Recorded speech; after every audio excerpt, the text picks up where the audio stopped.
Good morning. It is a great day to serve God. It is a great day to be in your presence, to be with you as we search the scriptures together. I do hope that you have been with us as we began this series now, 10 days ago, or 10 of our episodes together when you and I are together. We began with Genesis chapter 1, in the beginning, God. We've made it all the way through and toward and into the book of Numbers. And we looked at Numbers yesterday, and we saw in Numbers the Nazirite vow of how people were closest to God. And what I didn't say yesterday about the Nazirite vow is that as Christians, though we don't take the Nazirite vow per se, that we have a very close relationship with God that is not unlike that of these people. Are we willing to sacrifice things of ourselves to be near God? Jesus says it this way in Luke 14, if one comes after me, does not hate his father, his mother, his brother, his sister, yea, even his own life, he cannot be my disciple. Are you willing to give up things for God? Are you willing to sacrifice your life to follow and surrender all to God? That's what the Nazirite vow was about. We also looked at a sad story, a couple of sad stories about lack of trust in God. One that caused them to wander in the wilderness, one that caused Moses not to go into the land of Canaan. We also saw that God is good. We also saw the severity of God.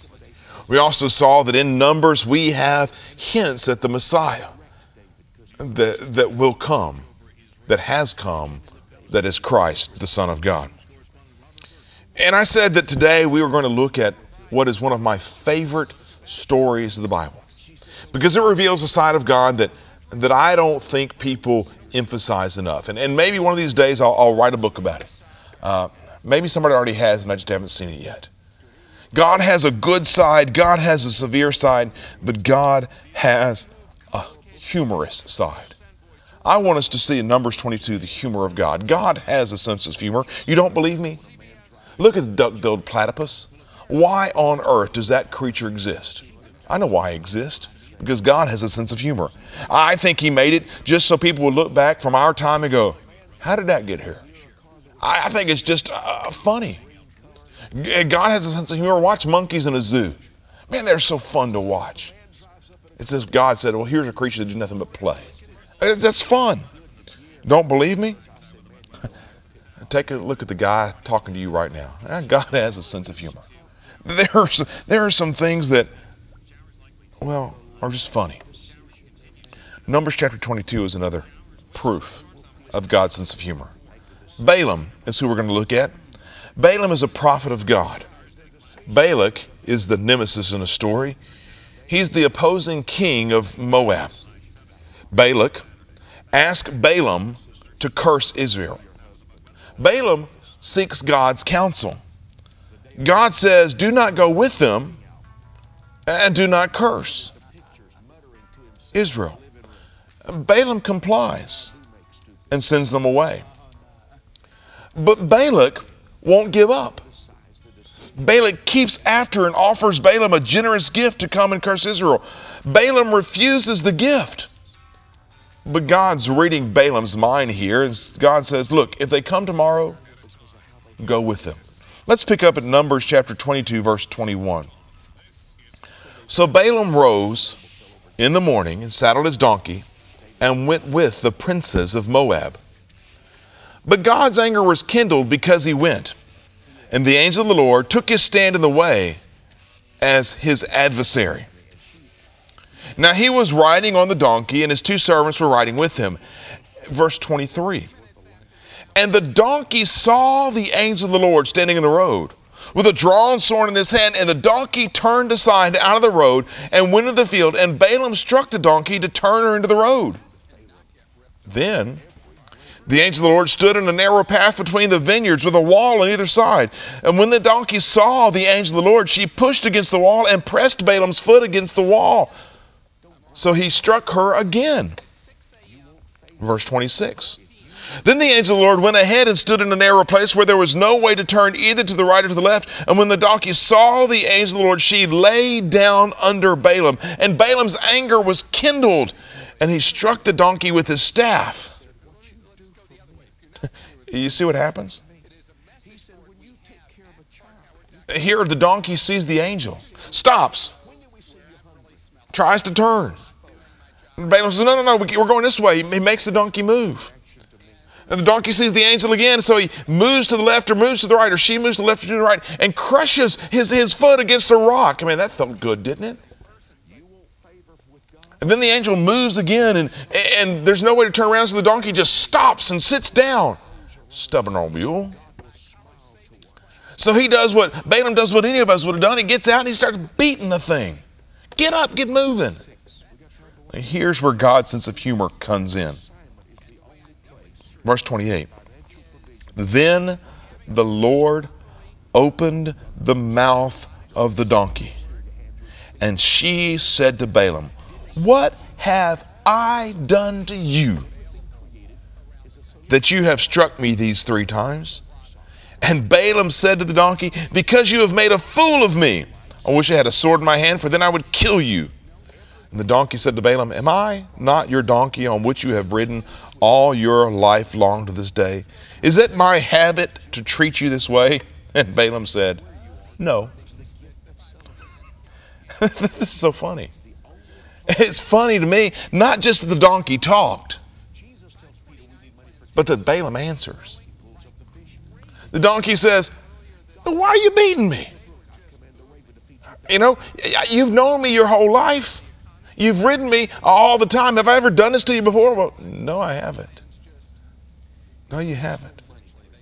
Can you just imagine the picture there? Can you just see the scene? The next verse, reveals that God opened Balaam's eyes so that he could see the angel and know that the donkey had saved his life. Then he sends Balaam on with a blessing for Israel and a curse for Moab. As God gave him the words to say. Now there are at least 2 lessons that I want us to learn from this story, other than the fact that God has a sense of humor. Here's the first one. It is terrible. It is horrible.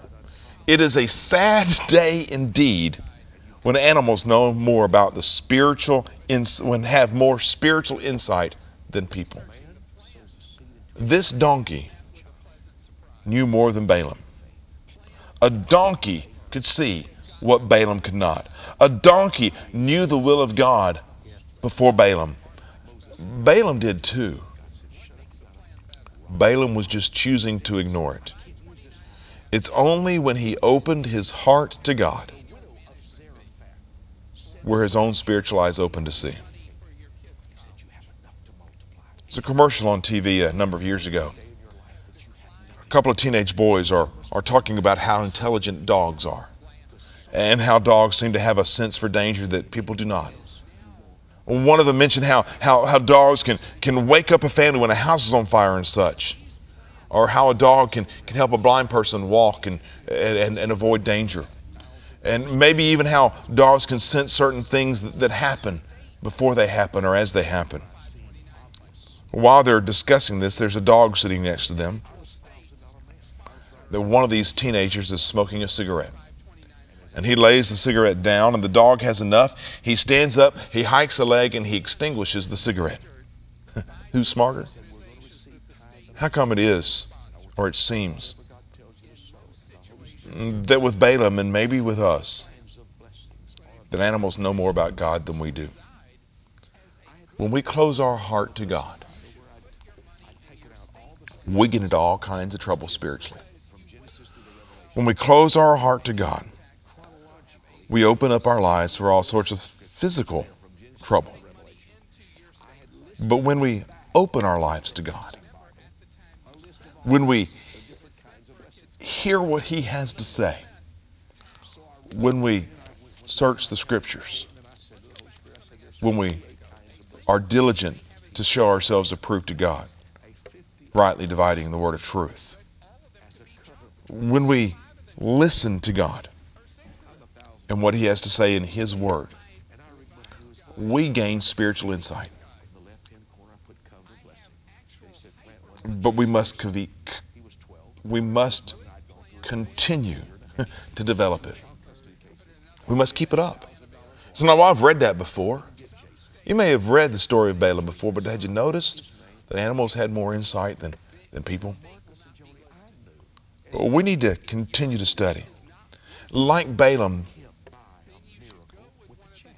we sometimes try to get as close to temptation as possible, and then maybe look for a way out. Well, I'm not going to do that, but I'm going to join in just a little bit, and I'll stop before it's wrong. Will you? Why don't you just say no in the first place and not even get close? Why stand so close to on a precipice just to see whether or not you fall? Why not stand far enough away so that there's no danger of falling? Why push it? The second lesson is this. What would it take for God to get your attention? You know, Balaam was fortunate. God spoke to Balaam, but God didn't have Balaam's attention. It took a donkey talking to get Balaam's attention. For one man I know, it took an industrial accident. Well, let me try this again. For one man I know, it was only after an industrial accident that severely and permanently disabled a Christian man for this man to wake up to God. What will it take for you? Will you need to let out one of those phrases that you do when your car breaks down or your car sputters or your car doesn't start and you ask in prayer, and it's not really a prayer, it's really just swearing? You say for God to condemn it in so many words. Would it take God actually doing that to get your attention? I've often wondered what would happen when someone yelled out one of those words, that two-letter word, God condemn it, and then, or two-word phrase, and then God just go, okay, there it is. What would happen? Would it take something like that for God to get your attention? What will it take? Here's what it ought to take. It ought to take this right here. It ought to take the realization that Jesus is the Son of God. It ought to take the realization that Jesus, being the Son of God, came to save the world. It ought to be that we need to realize that when He was lifted up, that He could draw people to Himself. Will you look to the cross? And let the cross be what grabs your attention and turns you to God. Because it's at that cross where Jesus gave His blood. It's at that cross where He became the scapegoat. It's at that cross where He became the Passover lamb. It's at that cross where He shed His blood for you and for me, so that we might have the forgiveness of our sins. Ephesians 1 and verse 7. Will you turn to the cross? I've enjoyed our time together. I look forward to our next time together, and we'll continue our search through the Bible, through the Scriptures, through the books of the Bible. Thank you, and until the next time, may God be with you.